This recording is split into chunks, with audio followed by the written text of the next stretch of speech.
This is lesson 38 for 6th grade. We are adding and subtracting decimal numbers and whole numbers, squares and square roots. Students will learn to write a whole number with the decimal point, add decimal numbers and whole numbers, subtract whole numbers from decimal numbers. Students will learn to square a number, use the exponent 2 to indicate squaring or square units, simplify an expression by applying exponents and then adding, subtracting, multiplying, or dividing, and find the square root of a number. Our vocabulary terms are base, which is the lower number in an exponential expression. Exponent is the upper number in an exponential expression. It shows how many times the base is to be used as a factor. Exponential expression is an expression that indicates that the base is to be used as a factor the number of times shown by the exponent. Perfect square is the product when a number is multiplied by itself, and square root is one of two equal factors of a number, the symbol for the principal or positive square root of a number. So adding and subtracting whole decimal numbers and whole numbers. This just follows up with what we were doing today in class. There are a few different ways that we write money. Okay, we can say that we have, can't show black, can I? We can have $5 with the dollar sign. We can say that I have $5. That's one way I can write it. Another way that I can write it is the dollar sign 5 using my decimal and 2 zeros. That is another way that I can show $5. Well, we can do the same thing with decimals. I can say that I have 5. I can say that I have 5, and that's just 5.0. I can say that I have 5 point, or I can say that I have 5.00. All four ways show how I can say I have 5. 5, 5.0, 5 point, or 5.00. These are examples of how to write using a decimal. So the biggest thing again when we are adding whole numbers and decimals is to make certain that we keep everything lined up. Okay, so if we have a whole number of 12 and we are adding 4.375,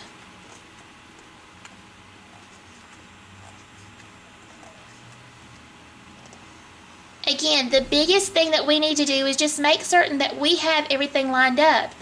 This is just 12 whole. I do not have a decimal here. If it helps you to put in a decimal, then put in the decimal. If it helps you to add the zeros, then add zeros, because that is exactly what goes behind the 12, zeros. Then we just simply add 5, 7, 3, bring down your decimal point. Now add 2 plus 4 is 6, bring down 1 plus 0 is 1. So it is saying 16.375. If I did not add the zeros, I would just simply drop these three numbers. Drop my decimal, and then just simply add 4 plus 12, which is 16. Same thing with subtracting. As we discussed today, if I have the number 12 and I'm subtracting 4.375, when I'm subtracting, I have to add the zeros. Okay, so I have to add my decimal, and I have to add 1, 2, 3. In subtraction, I cannot bring down the 375. I have to actually subtract. So now let's come up. I'm going to have to borrow. Keep borrowing till I finally get one.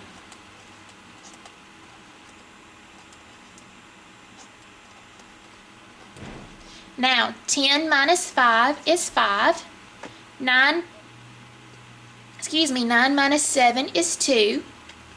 9 minus 3 is 6. Bring down my decimal. Cannot subtract 1 from 4, so I come over here, borrow a 10. Now, 11 minus 4 is 7. So my answer would be 7.625.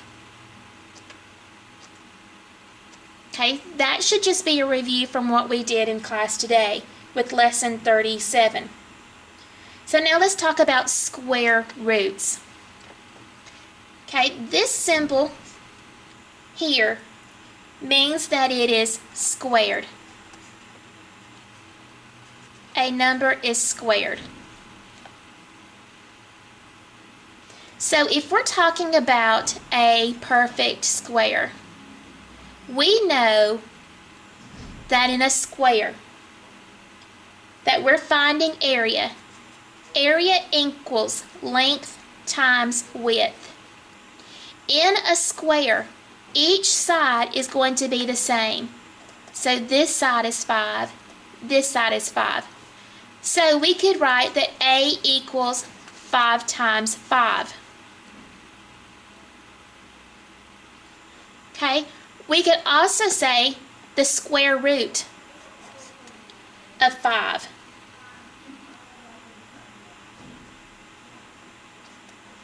The square root of 5.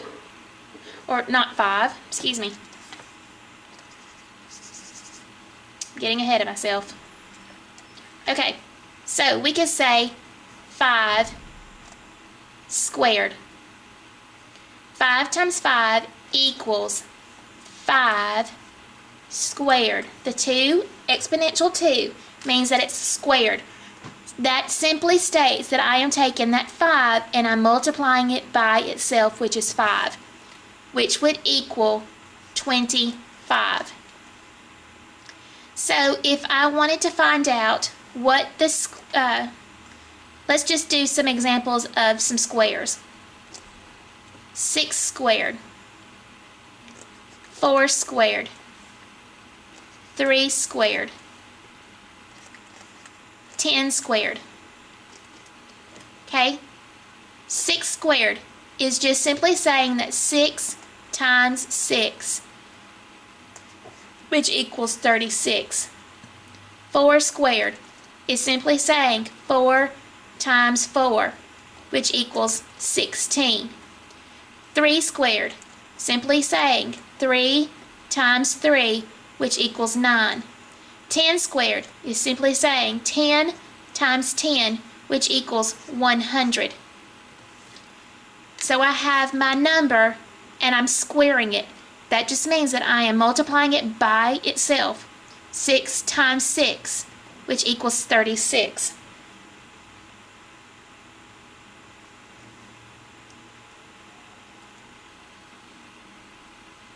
If I wanted to add squares, so if we want to add squares, okay, let's say that I have 3 squared plus 2 squared. The first step that I would need to do is I need to find out what 3 squared is. Simply stating that's 3 times 3, which equals 9, plus 2 times 2, which equals 4. Then I just simply add 9 plus 4, which is 13. So 2 squared plus 3 squared plus 2 squared equals 13. Let's do another one. I'm going to change this color back. Let's change it here. Okay, Let's do another one.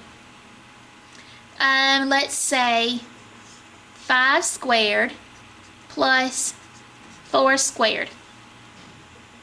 Okay, again, 5 squared is simply saying 5 times 5, which is 25, plus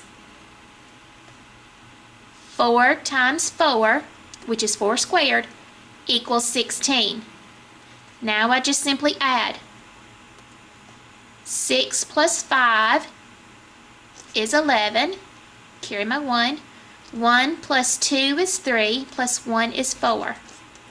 So 5 squared plus 4 squared equals 41.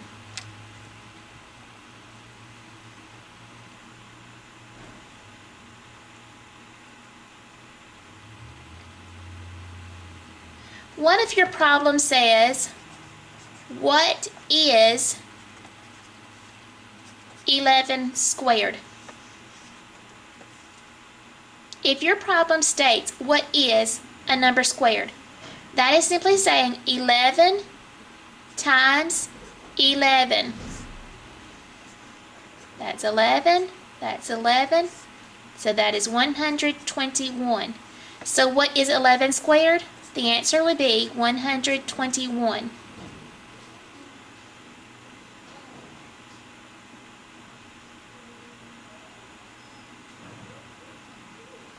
Okay, we can add, we can subtract, we can multiply, and we can divide numbers squared.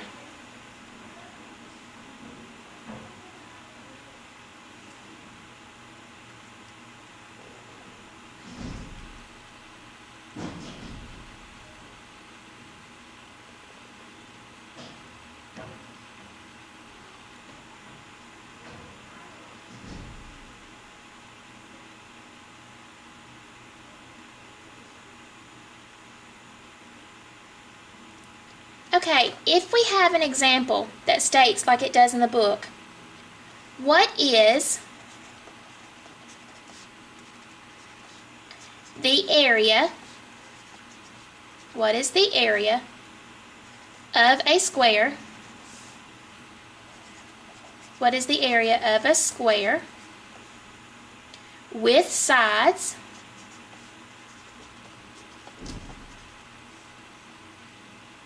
5 meters long? What is the area of a square with 5 meters long? Okay, again, area. Area equals length times width. We multiply 5 meters by 5 meters. We're talking about a square. A square is both sides are going to be 5. Length is 5, width is 5. That equals, that is just simply putting that it is 5 meters times 5 meters.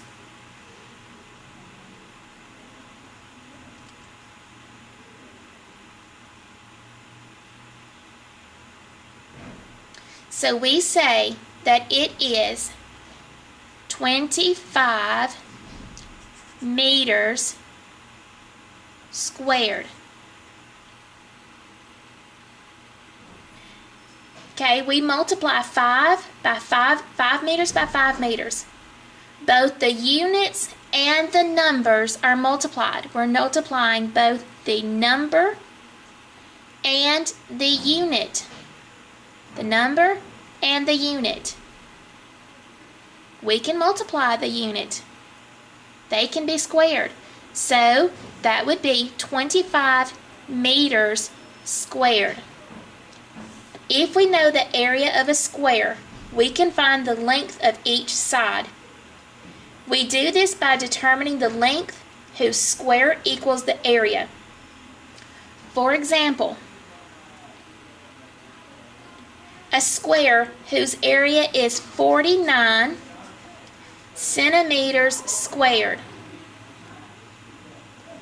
If it says 49 centimeters squared, That is simply stating 7 times 7, that's 7 centimeters times 7 centimeters.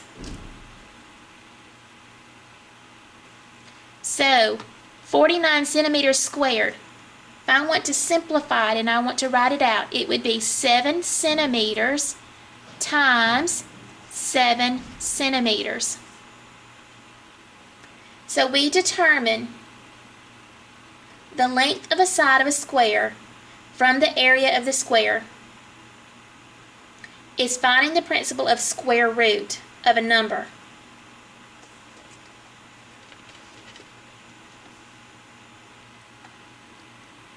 So then we use this pretty little bracket. And then inside it is a number, such as 100. This is asking us square root. What is the square root of a number? So that is the square root. So the square root of 100. What's the positive number when multiplied by itself equals 100? So this would simply mean that it's 10. What number multiplied by itself equals 100? Let's do a couple of other examples. What is the square root of 25? So that's simply saying what two numbers multiplied by what number multiplied by itself equals 25. The answer is 5. 5 times 5 is 25. What's the square root of 36? 6. 6 times 6 is 36. What is the square root of 144? What number multiplied by itself equals 144? That would be 12. Okay? The square root of 64. That would be 8.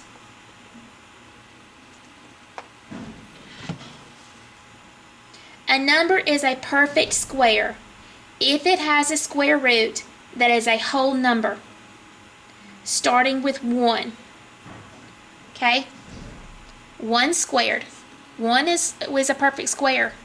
That's 1 times 1 is 1. So a number times itself. You need to complete lesson 38. There she is.